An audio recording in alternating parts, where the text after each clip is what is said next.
Nagsagutan ng dalawang dating leader ng Kongreso, sina Chis Escudero at Martin Romualdez. Ayon sa dating Senate President, scripted at sarsuela ang pagbaling sa Senado ng sisi sa mga maanumalyang flood control project. Pumelta ang dating House Speaker at tinawag na DDS script ang talumpati ni Escudero. May report si Marisol Abduraman.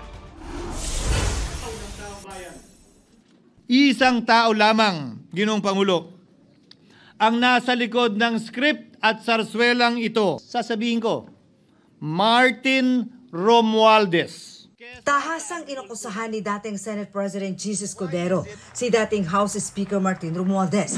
Siya raw ang scriptwriter ng paglihis ng investigasyon sa mga kinurakot na flood control project. Klarong-klaro po ang script nito.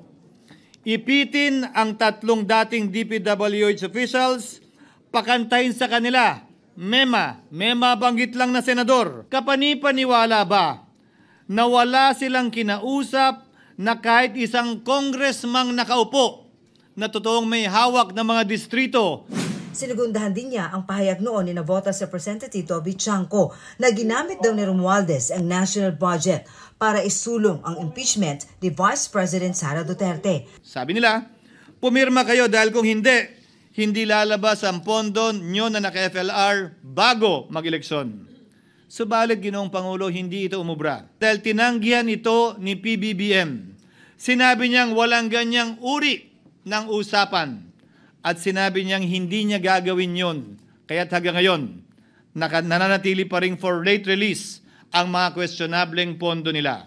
Kaya hirit ni Escudero. Pasagutin at imbestigahan lahat ng niname drop at nabanggit.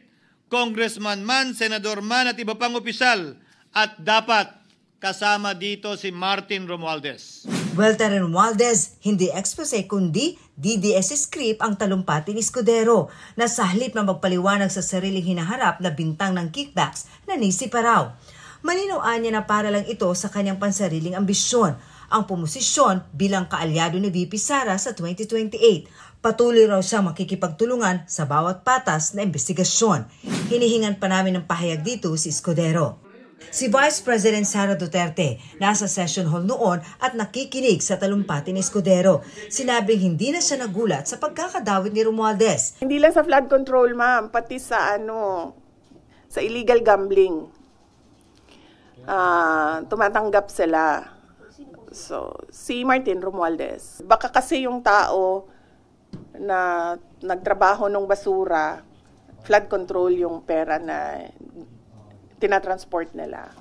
Pero marami pang iba pang mga sources ng corruption na dinideliver.